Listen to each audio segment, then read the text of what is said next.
quiero darle la bienvenida a mi colega periodista Víctor Hugo Arteaga desde México. Vamos a estar conversando sobre este tema. Víctor, qué bueno tenerte en el programa. Feliz día para ti. Hola, querida Lourdes, me da mucho gusto saludarte, si me escuchas bien. Yo te escucho perfecto, tengo muy buen retorno y pues agradecerte esta oportunidad para platicar allá en los Estados Unidos de esto que se está viviendo en México. Nadie mejor que ustedes. Allá es la casa de Marco Rubio, allá es la casa de Donald Trump, allá es la casa de la fiscal general de los Estados Unidos. Nadie mejor que ustedes para platicar acerca de esta situación que está viviendo, esta supuesta lista que el Departamento de Estado de los Estados Unidos no ha confirmado, pero tampoco ha negado la existencia de este listado supuestamente en el que trabaja el Departamento de Estado, el secretario Marco Rubio, quien ya anunció que viajará a la Ciudad de México en las próximas semanas para tener un encuentro con las autoridades mexicanas. Acá ha sido un cisma esta lista porque, sabes, nos hace mucho sentido el listado. ¿Quién está detrás de Marco Rubio? ¿Quién es el 2 en el Departamento de Estado, querida Lourdes? Bueno, dinos tú a quién te refieres exactamente, a quién quieres mencionar. Chris Landau, ¿no? Claro. Chris Landau, que fue el embajador en México durante el primer periodo de Donald Trump. Chris Landau, un hombre que el pueblo mexicano quiere mucho, que fue un embajador, que hizo mucho trabajo cultural, que hizo mucho turismo, que promovió mucho a nuestro país con la relación con los Estados Unidos. Tampoco se tentó el corazón ni contuvo las manos cuando se trató de dar alertas a los ciudadanos estadounidenses de que no viajaran a los sitios peligrosos del país por estos cárteles de la droga. Bueno, Chris Landau conoce perfectamente cada uno de los rincones en la tierra. Y a mí me parece que haciendo bisagra con el nuevo embajador en México, Ronald Johnson, que tú sabes perfectamente el perfil de Johnson, su trabajo también en especialista en inteligencia, que también trabajó al lado del presidente Bukele en El Salvador como embajador de Estados Unidos en ese país. Bueno, a mí me parece que esta lista, Marco, hace mucho sentido con toda la información que tuvo durante 4 años Chris Landau en México y que pudiera estar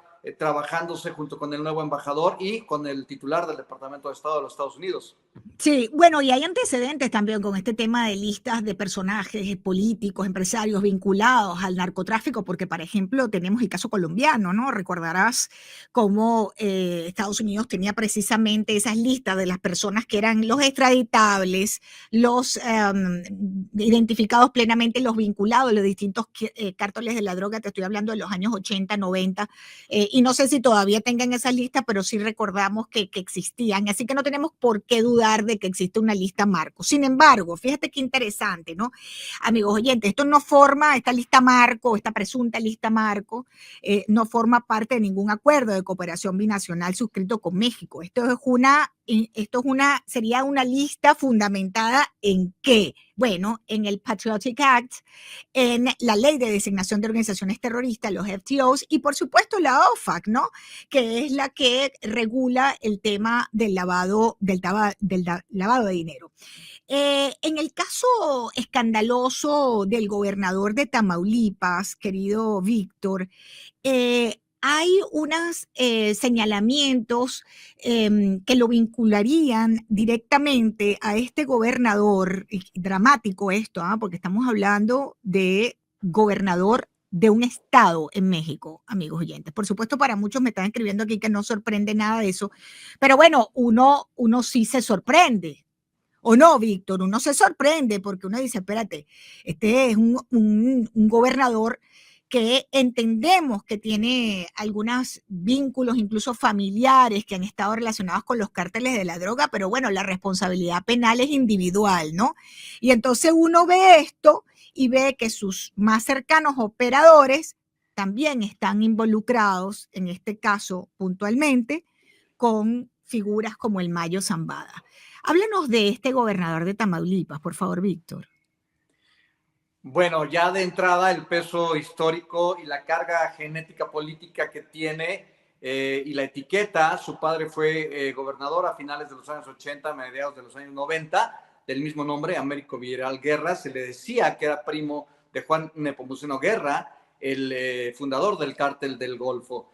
Al padre de Américo Villarreal también se le señaló durante toda su administración de apoyar en aquel entonces, en el Priato, durante muchos años a los grupos delincuenciales. Con esa carga genética política llega Américo Villarreal. Para nadie es un secreto en México que se le menciona que las autoridades de los Estados Unidos están poniendo especial ojo en dos gobernadores, tres gobernadores específicamente, aunque esta lista marco de la que has hablado bien y fundamentada en todas las teorías y en todos los documentos que tú has descrito, bueno, esta lista marco tiene a 9 gobernadores. Bien, Américo Villarreal y Rubén Rocha Moya de Sinaloa, por obvias razones, encabezan este listado. Y Américo Villarreal salió a la luz pública muy fuerte a finales del mes de febrero pasado, cuando uno de sus asesores jurídicos, en algún momento, y esto nadie lo puede negar, hay miles de fotografías, hay cientos de fotografías que han salido y otras que seguramente estarán por salir, que se han guardado, porque, Américo Villarreal lo nombró a este abogado, Juan Pablo Penilla, se llama el abogado, como su asesor jurídico, con nombramiento oficial. Te he mandado el nombramiento oficial. Este no es el abogado que trató de buscar la extradición a México de Ismael El Mayo Zambada, el supernarco, que está aquí. Sí, sí lo es. Y en diciembre pasado,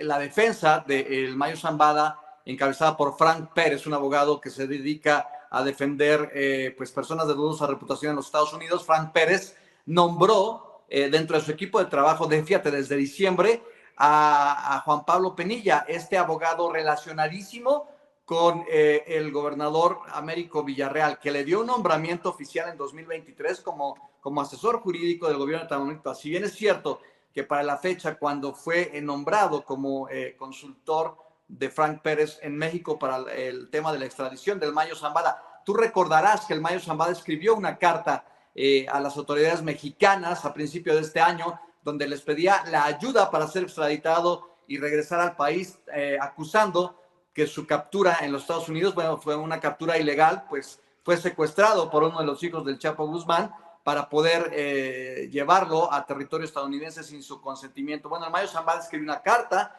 pidiendo la ayuda a las autoridades mexicanas, a las autoridades consulares, para poder regresar a México vía extradición. Y en esta extradición, se puso el nombre de Juan Pablo Penilla, una persona muy cercana al gobernador Américo Villarreal, y quien bien se sabe y bien es conocido, su despacho, el despacho de Juan Pablo Penilla, se dedica a defender personas, que están supuestamente relacionadas con diferentes células delincuenciales. Esta persona, es muy cercana a Américo Villarreal. Yo te quiero decir una cosa. A mí en el año 2020, que empezaron las precampañas para varias gubernaturas en el país, entre ellas la de Sinaloa, donde finalmente resultó electo el candidato de Morena, Rubén Rocha Moya, entonces compañero senador en ese momento de Américo Villarreal, y Américo Villarreal nombrado por el presidente de la República para ser el delegado del partido oficial Morena y coordinar las elecciones a gobernador allá en Sinaloa. Fue nombrado como delegado Américo Villarreal. Yo te puedo decir que cubrí ese periodo como de 9 meses en Sinaloa, yendo y viniendo, y nadie me la platica. Wow. Logré platicar con muchas personas en todos los ámbitos políticos, sociales, culturales, empresariales, de todo tipo de personajes me pude topar en esa elección. Y coincidían muchos grupos, muchas personas en que el delegado Américo Villarreal en ese momento, el senador Américo Villarreal, estaba negociando las candidaturas y estaba recibiendo y negociando y pactando con los principales líderes de los grupos de los cárteles allá en Sinaloa. Es correcto. Yo lo viví, y no menos de 9 meses ese proceso, y recibí mucha información en tierra, en Abolato, en Cozalá, en todos los sitios en los que estuve de esta situación.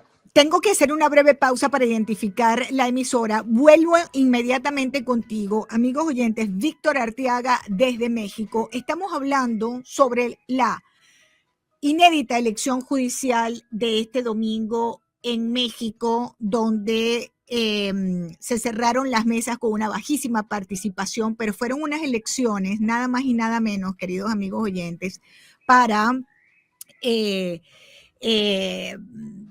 digamos, elegir a los jueces, magistrados en México. Esto le da un giro completo, ¿no?, a lo que es la aplicación de la justicia en el país azteca, y los señalamientos que hay de que muchos, o las preocupaciones que hay de que muchos de esos jueces podrían estar vinculados precisamente a los cárteles de la droga y al crimen organizado transnacional.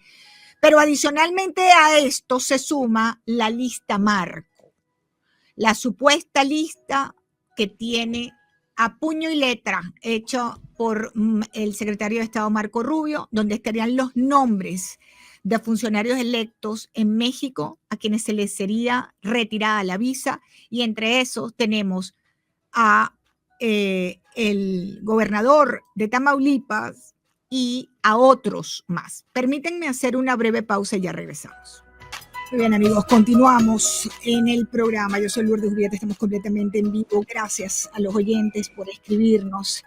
Silvia Pérez, saludos de Miami. Laura Flores, en sintonía desde Nueva York. Nos escriben también por las redes sociales. Gracias por estar conectados, queridos oyentes, con nosotros a esta hora. La Unión Americana nos escriben desde Las Vegas también.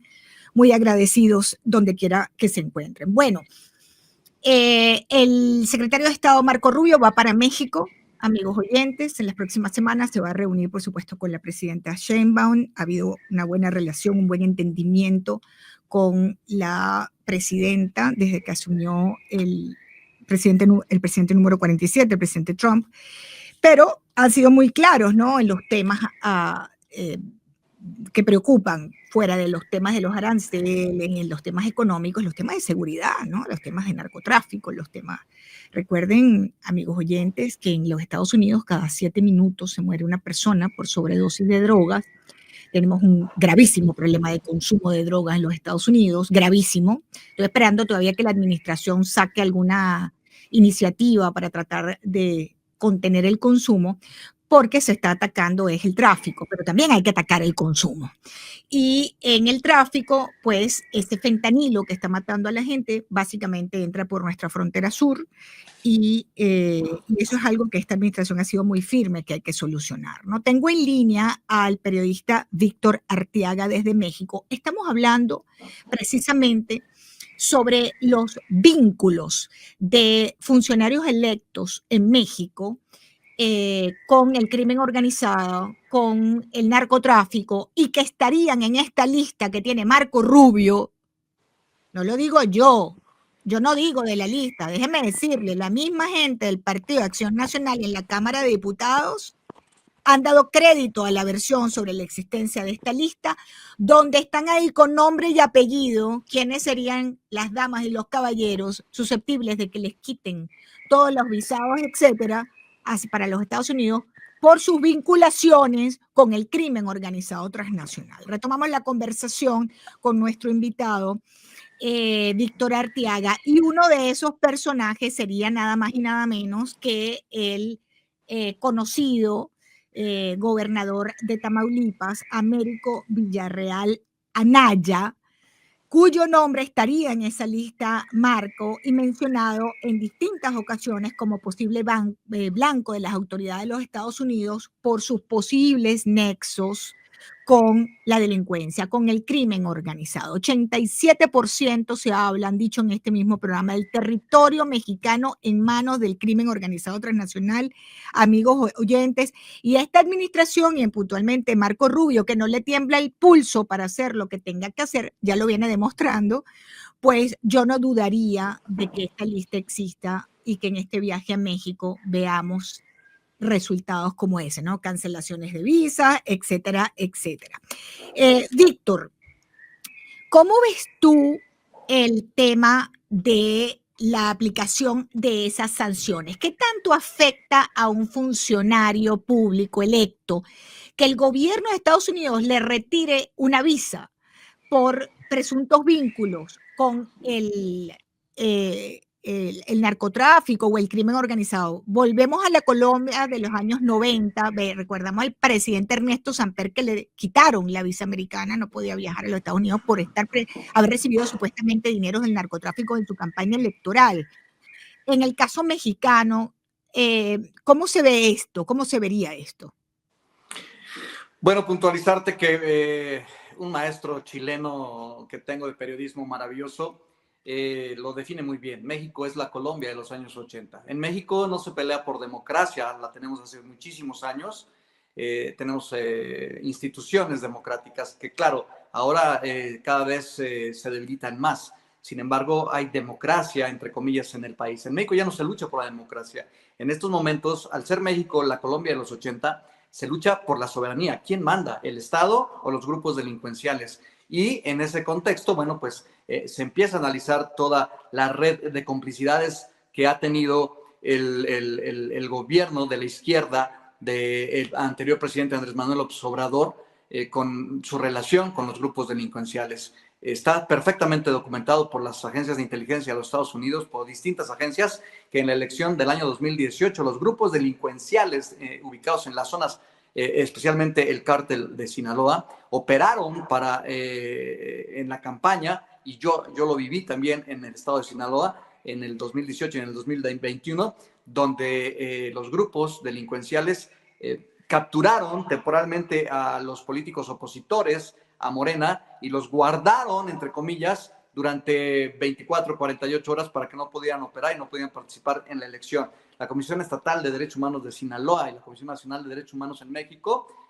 documentó estos levantones y estas desapariciones temporales. Hubo centenares, miles de denuncias de personas que reclamaron la presencia de sus familiares, quienes fueron guardados, por así decirlo, por los grupos delincuenciales, concretamente pues, el cártel de Sinaloa en ese estado. ¿Qué te puedo decir? Las primeras sanciones de esa lista marco ya se han hecho sentir. Se ha calificado a la gobernadora del estado de Baja California, Marina del Pilar, y a su esposo, Carlos Torres. Se les retiró la visa hace aproximadamente 3 semanas. A una persona muy cercana al gobernador Américo Villarreal, el presidente municipal de Matamoros, cuando quiso ingresar a territorio estadounidense, le fue notificado que se le quitaba la visa como presidente municipal, como alcalde de esa ciudad fronteriza. Es decir, la lista ya ha empezado a surtir efecto y específicamente el equipo de comunicación de Américo Villarreal ha dicho que él no se encuentra en ese listado y que él no tiene ningún problema de visa. Sin embargo, pues no lo hemos visto en ningún momento cruzar la frontera o intentarlo o hacer una gira de trabajo y no ha podido responder a la pregunta si cuenta con visa o no cuenta con visa. No dice. Ahora, nada más, su equipo solo dice no hay problemas. Ahora te pregunto algo, Víctor, ¿por qué Estados Unidos estaría poniendo los ojos precisamente en el estado de Tamaulipas y en este gobernador Américo Villarreal? Te pregunto por esto. Mira, uno que está muy activo con el tema de lo que es el lavado de dinero y el tema de los activos es precisamente Scott Bessent, ¿no? Que él ha hablado de la eliminación total de los carteles para hacer América segura otra vez. Y ha dicho también cosas como que, Estados Unidos va a hacer lo que tenga que hacer para solucionar, ¿no? Estamos hablando del secretario del Departamento del Tesoro, amigos oyentes, para solucionar esta situación con los cárteles del noreste, Nuevo León, Coahuila, Tamaulipas, en una organización terrorista más violentas del mundo. El cártel del noreste, ha dicho él, y sus líderes han llevado a cabo una violenta campaña de intimidación, secuestros y terrorismo que amenaza a las comunidades a ambos lados de nuestra frontera sur, y seguiremos impidiendo que los cárteles obtengan las drogas, el dinero y las armas que les permiten realizar sus actividades violentas. Entonces, te pregunto, ¿por qué Estados Unidos pondría en la lista a este señor gobernador de Tamaulipas puntualmente? Bueno, en su informe, en el más reciente informe de la Agencia de Administración de Drogas, la DEA, en el más reciente informe, Tamaulipas se ubica como uno de los estados pintados de rojo para las agencias de inteligencia de los Estados Unidos, concretamente la DEA. Desde Tamaulipas, que es un puerto muy importante, el puerto de Altamira, se capturó en territorio estadounidense un buque con millones de litros de combustible robado y vendido a empresas de los Estados Unidos para que se entrara de manera ilegal.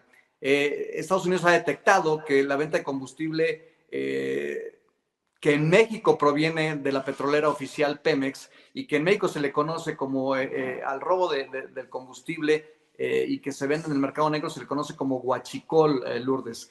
Bueno, Estados Unidos ha detectado que mediante esta técnica, mediante esta empresa, entre comillas, que muchas provienen desde el territorio de Tamaulipas, gobernado por Américo Villarreal, están ingresando miles y millones de litros de combustible, ya sea gasolina o sea diésel, robado a Pemex, sí. y que luego se vende allá en los Estados Unidos. Imagínate. Y entonces se configura el lavado de dinero, porque entra el dinero y se ingresa al sistema financiero de los Estados Unidos y al sistema financiero mexicano. Sí. Y se están Habría que ver lavando. quién compra esa gasolina aquí en los Estados Unidos, ¿no? Lo tiene muy claro el secretario del Tesoro, lo tiene tan claro que lo ha dicho, y por eso han puesto especial ojo en el estado de Tamaulipas, ¿no? Que es en torno a la frontera, en torno al Golfo de México, o de América, como lo quiera llamar Donald Trump.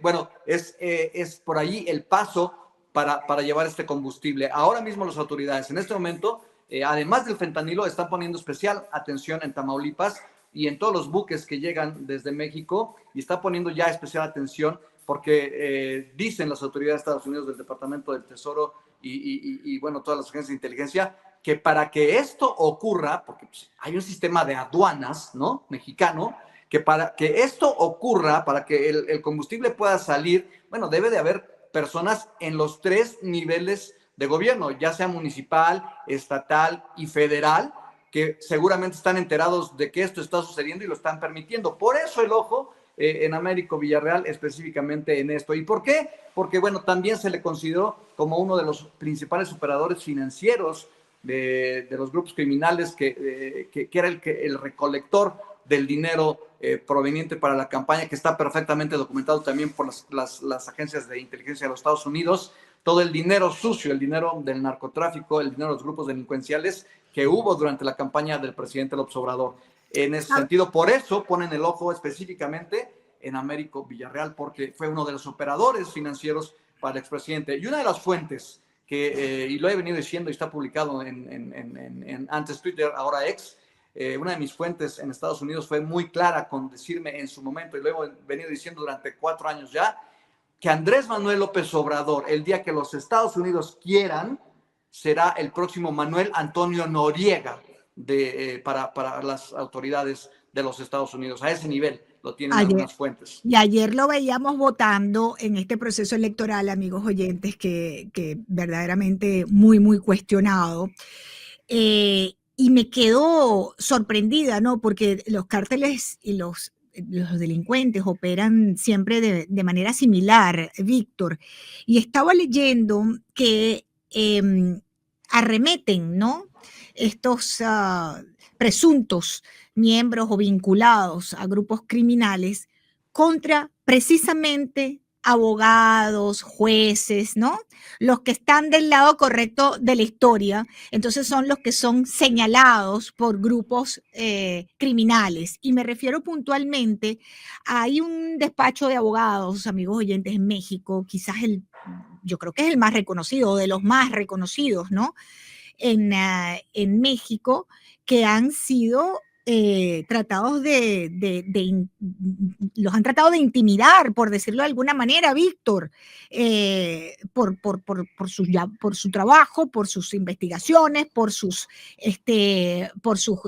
digamos, adelantos dentro de esta materia, y que han sido literalmente hay un intento de intimidación contra ellos, han sido denunciados por el gobernador. Es decir, políticos arremetiendo contra figuras de la ley, o sea, es decir, con abogados, jueces, etcétera. Eso es muy, muy de la época de Colombia y los narcos también. Te lo reitero, México es la Colombia de los años 80. Así lo tienen catalogado los analistas internacionales. Pero llegar a tratar de intimidar Sí, a jueces y abogados. a ver, sí, el despacho de Javier Coelho Trejo, un hombre que toda su vida pues se ha dedicado a defender políticos, empresarios, es el despacho quizá con mayor nivel de influencia empresarial y político de nuestro país. Él defendió o defiende al anterior gobernador del estado de Tamaulipas, Francisco García Cabeza de Vaca, y solo por defenderlo, publicó el periódico Reforma hace 2 semanas exactamente, solo por defenderlo, el gobernador de Tamaulipas, Américo Villarreal, decidió demandar a 20 y tantas personas, entre ellas al despacho de Javier Coelho Trejo y a su hijo Javier Coelho Suart, que son 2 abogados prominentes. Y en medio de todas estas investigaciones y pesquisas que realizan los trabajos de inteligencia y de gabinete de los Estados Unidos, decide el gobernador de Tamaulipas abrir este frente y pelearse con un par de abogados. ¿Y sabes por qué fue la demanda? Porque presentaron un amparo a favor del exgobernador. O sea, los está denunciando y los está demandando penalmente por hacer su trabajo, Lourdes. Es como si tú entrevistaras a Francisco Javier Cabeza de Vaca, García Cabeza de Vaca, el anterior gobernador, si tú lo entrevistaras y por hacer tu trabajo, el gobernador Américo te demandara penalmente. Así es el ejemplo. Bueno, ellos por hacer el trabajo de defensoría, el gobernador le pagó a un despacho, al despacho Olea, que es otro despacho muy, muy importante, y presidente de la Cámara de Abogados del país, del abogado Olea, le pagó 23 millones de pesos, más de $1 millón, por atender esta demanda en contra del anterior gobernador y de 20 y tantas personas, entre ellas los abogados. 23 millones de pesos que no está pagando de su bolsa Américo Villarreal, lo está pagando del erario público. Y bueno, pues es absurdo que en medio de todo esto quiera meterse a pelear en ese sentido. Pero bueno, yo te voy a decir una cosa respecto al trabajo que tú has venido mencionando desde que comenzaste tu programa. Estas elecciones para reformar el Poder Judicial en nuestro país, pues, ¿qué te digo? Había candidatos en las boletas que estaban presos en la cárcel. Hay candidatos a jueces y magistrados que se especializan en defender grupos delincuenciales. Claro, ¿quién les va a poder pagar esta campaña a los candidatos? ¿Y a quién le conviene más que lleguen jueces a modo? Pues evidentemente a los grupos delincuenciales. Y no nada más te hablo de narcotráfico, sino de cualquier tipo de grupo delincuencial. Entonces, esta absurda elección, esta absurda reforma que inició con precisamente el expresidente Andrés Manuel López Obrador en su momento, y que bueno, se decidió continuar porque ya venía el tren corriendo sobre los rieles. Yo sí sé. Tengo un reportaje que quiero que escuches, que tiene que ver con lo que tú estás mencionando. Vale. Sobre la reforma judicial. Es de el diario El Universal de México. Vamos a escucharlo juntos, Víctor, porque quisiera escuchar tu opinión. A ver, muchachos. Porque no le agarras, son muchas boletas y no le agarras, ¿no? Aunque en TikTok viene, te ponen ahí, pero te faltan algunas, en algunas partes vienen todas las boletas y en algunas no. Marcada por casillas vacías, se llevó a cabo la primera elección abierta del Poder Judicial. El común denominador en la Ciudad de México y su área metropolitana fue la apertura tardía de muchas de las casillas y la ausencia de filas largas por la poca afluencia de votantes, a diferencia de las elecciones presidenciales o intermedias que generan más interés por participar. En algunos casos, la demora para la apertura se debió a la ausencia de funcionarios de casilla, lo que se resolvió de manera improvisada incorporando incluso a algún ciudadano que esperaba emitir su voto. En las casillas capitalinas, un porcentaje importante de votantes fue de adultos mayores, a muchos de los cuales se les complicó emitir sus votos por ser la primera vez en la que eligen juezas, jueces, magistradas, magistrados, ministras y ministros. El tiempo promedio en la casilla fue de 20 minutos, aunque hubo quienes tardaron hasta 40 minutos. Pero esto es raro, fíjate, porque yo pensé que iba a haber más gente. Mira, vengo hasta con chamarra, con paraguas, porque le digo a mi esposo, se me hace que nos va a agarrar la lluvia, va a ser frío, aire frío y todo eso, ¿no? Pero mira, la sorpresa, que está tranquilo. Yo lo hice como en unos 15, 20 minutos. No, se me hizo muy, bueno, fácil y estaba muy bien especificado qué es lo que teníamos que hacer, por qué queríamos votar y qué cargos eran los que queríamos votar. Personas de la tercera edad se quejaron de que el diseño de la boleta era complejo e impidió sufragar adecuadamente porque tenía muchos colores, letras pequeñas que dificultan el entendimiento de la papeleta y no era intuitivo. Aunque se apoyaron con acordeones elaborados manualmente o de forma digital en sus celulares, votantes de más de 65 años dijeron que les fue sumamente difícil encontrar a los candidatos de su preferencia, porque se les revolvían con tantos números y nombres. Afuera de las casillas había gente con bastones, muletas y en sillas de ruedas, y también con bancos miniatura para sentarse, pues pensaban que habría una alta asistencia de la población y que tardarían varios minutos en votar, pero no fue así. Bueno, un fracaso verdaderamente, ¿no? Está la prensa internacional catalogando este proceso electoral en México de la reforma judicial muy, muy cuestionado. Pero volviendo, Víctor, que ahora te quiero escuchar sobre este proceso, una diputada del Partido de Acción Nacional, Noemí Estrella Leal, a quien se le relaciona con, a quien se le relaciona con el crimen organizado, se podría decir yo creo que de esa manera, dio entrevistas en ese estado Tamaulipas, en la que ella reconoce que el gobernador Villarreal tenía contacto con líderes cercanos del Cártel del Golfo. Y yo tengo aquí el sonido, porque los oyentes que son más pilas dicen que lo que estamos hablando tú y yo, Víctor, pues no es nuevo. Dice, esto tiene mucho tiempo. No sé si Víctor está allí todavía. ¿Me escuchas, Víctor? Sí, te oigo claramente. A ver, te voy a poner este sonido. Escucha esto. Quiero que lo escuchemos juntos. A ver, pero cuéntanos tú. Bueno, la persona que mencionas fue diputada local en el estado de Tamaulipas. Ella fue capturada en el año 2022 por secuestro y trata de personas. En la región en la que ella se encuentra, existe... Escuchen, amigos oyentes. A nuestros pueblos hermanos, a nuestros pueblos donde existe la Corona Cívica General Pedro José Méndez. Y quiero decirlo bien recio, que es la primera vez de un gobernador que manda saludos a nuestra gente, a nuestros líderes, a la gente pobre, a la gente del campo. Yo llevo el mensaje a nuestra gente porque, le vuelvo a repetir, es la primera vez que un señor gobernador llega y dice, salúdeme a sus líderes, salúdeme a la columna, a su gente. Estamos bien contentos porque nos recibieron muy bien. Vamos a recibir el apoyo de ellos, tanto el secretario de Seguridad, que también ahí estaba, que nos recibió también muy bien. Tenemos un gobierno confiable, la cual pues nos va a dar todo el apoyo. Nos sentimos, como dice él ahorita, muy contentos porque hoy lo acabamos de decir. Tremendo lo de México, porque por donde uno mire, Víctor, hay, digamos, una red tremenda de vinculados bueno, por eso es que así, crimen organizado, ¿no? Cuéntanos de este personaje.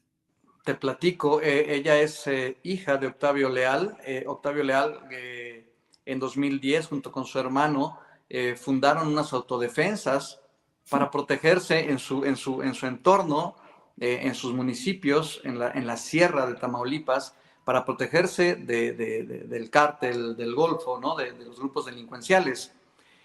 Y terminaron uniéndose al cártel. Esta persona, Octavio Leal, padre de Noemí Estrella Leal, que fue diputada en la legislatura local hace 6 años y que en 2022, a quien escuchamos, fue capturada en 2022 y puesta presa por supuestamente trata de personas, de estos migrantes centroamericanos y caribeños que pasan por el territorio de este grupo, de esta autodefensa, entre comillas, Pedro José Méndez se llama la autodefensa. Bueno, pues ella salió de la cárcel cuando entró Américo Villarreal a gobernar el estado y inmediatamente fue a saludarlo y agradecerle, y saliendo de esta charla con el gobernador Américo Villarreal es que dio esta entrevista hace 2 años y medio, casi 2 años 8 meses aproximadamente, diciendo que por primera vez un gobernador mandaba a saludar a sus líderes ella es de sobra conocida, que se encuentra como sujeta de interés de las agencias de inteligencia en nuestro país. Su padre operó el 5 de julio del año 2021 para el candidato al gobierno del estado, Américo Villarreal. Por ahí debes de tener también estos audios que son maravillosos como pruebas, donde el 5 de julio, un día antes de la elección a gobernador de Tamaulipas, hace 3 años casi, Octavio Leal, bueno, pues informó a la gente donde estaba promoviendo el voto y operando para el partido oficial, donde pues amenazó. Aquí lo tengo. Amenazó. Aquí tengo Octavio Leal. Mira, permíteme que tengo que identificar rapidito, Víctor. Voy a identificar rápidamente la emisora y te robo unos minutos más porque esto está demasiado interesante. Voy a la segunda hora del show, pero te quito unos minuticos más. Permíteme hacer una pausa y vuelvo contigo. Y bueno, estamos conversando, robándole más tiempo a nuestro invitado en la jornada de hoy, porque ayer hubo elecciones para la reforma judicial en México, para cambiar jueces, magistrados, etcétera. Y resulta ser, amigos oyentes, que el crimen organizado, que tiene secuestrado más del 80% del territorio nacional mexicano, bueno, esos tentáculos tremendos, ¿no? Incluyen, pues, por supuesto, a funcionarios electos y nuestro flamante secretario de Estado, Marco Rubio, quien va a México en las próximas semanas, ya tiene bastante tiempo circulando que existiría una lista donde distintas personalidades de la vida pública de México estarían allí en esa lista, entre ellos el gobernador del estado de Tamaulipas, a quien se le vincula precisamente con el crimen organizado, y bueno, estaría en esa lista lo que llaman la lista Marco, ¿no? Lo que comenzó por un rumor en redes sociales, etcétera, ha sido además refrendado en la Cámara de Diputados por un diputado que ha dicho, bueno, aquí tenemos varias demostraciones de que esta lista es cierta, ¿no? Mi invitado es Víctor Arteaga, periodista, y habíamos dejado en el tintero, Víctor querido, gracias por tu tiempo y por tu generosidad con el programa, habíamos dejado en el tintero un sonido de otro sujeto de nombre Octavio Leal Moncada, que bueno, él, si tú nos explicas exactamente quién es para poder entender lo que vamos a escuchar en este momento. A ver. Estamos a favor del doctor Américo Villarreal, que estamos a favor del candidato de Morena. Estamos en una campaña electoral, todos estamos por Morena, todos apoyamos al doctor Américo Villarreal. De aquí de esta reunión vamos a salir todos a preparar y a trabajar con el pueblo, que nadie se quede sin votar. Hasta la última persona tiene que votar el día de mañana y darles una lección. Muy bien, ¿quién es este personaje que hace este llamado, Víctor? Es Octavio Leal Moncada, fundador de, se llama así, la Columna Armada, Pedro José Méndez, que empezó como una autodefensa y después con los años se transformó en uno de los grupos brazos armados del cártel del Golfo. Bueno, él da estas declaraciones en la operación previa al día de la elección, 5 de junio del 2022, cuando fue la elección a gobernador de Américo Villarreal. La elección era un día después y un día antes este hombre pues estaba promocionando el voto para Américo Villarreal de esa manera. Lástima que no podemos escuchar el final del audio, porque en el final del audio es donde vienen las amenazas muy concretas de cobrar con sangre a quienes los traicionaran por no votar por Américo Villarreal, etcétera. Pero sí, está fuertísimo ese audio. A ver, espérate que aquí lo vamos a adelantar para poderlo escuchar. A ver, vamos a escuchar. No, eso es tremendo. Bueno, si en el Departamento de Estado están escuchando o han escuchado estos sonidos, no dudo que estén en la lista Marco. Que todos los que estamos aquí estamos firmes. Que quede bien claro que todo aquel que traicione lo vamos a alcanzar. Nos ha costado lo que nos ha costado, pero lo principal lo tenemos. Lo que no tienen esos imbéciles y esos estúpidos. Los vamos a derrotar el día de mañana venceremos. Y esta lucha que ahorita empieza nunca termina. Pero siempre venceremos estando unidos. Como decimos, pueblo unido jamás será vencido. A ver. Yo no lo digo. Javier Pueblo Trejo, ya soy Sí. Javier Pueblo. Yo no lo digo, lo dice las autoridades de México.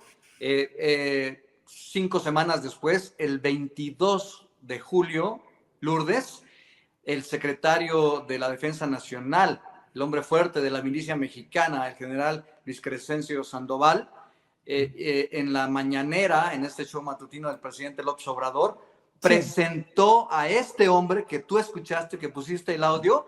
El presidente de México y el secretario de la Defensa Nacional presentaron a este hombre capturado por la Fiscalía General del Estado de Jalisco y por las instancias federales.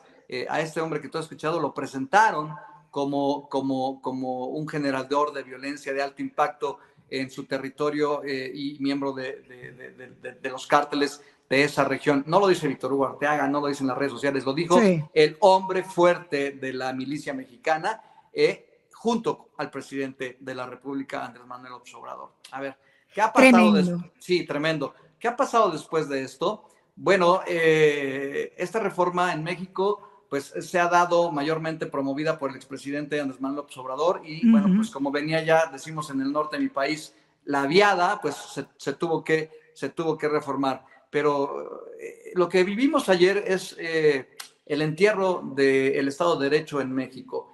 Este sistema que deberá ser, yo no estoy en contra de las elecciones democráticas, nunca. En Estados Unidos, tengo entendido, se eligen los jueces por mayoría, pero el mercado estadounidense, el electorado estadounidense está perfectamente enterado de la carrera de cada uno de sus representantes en el Poder Judicial, los jueces, los magistrados.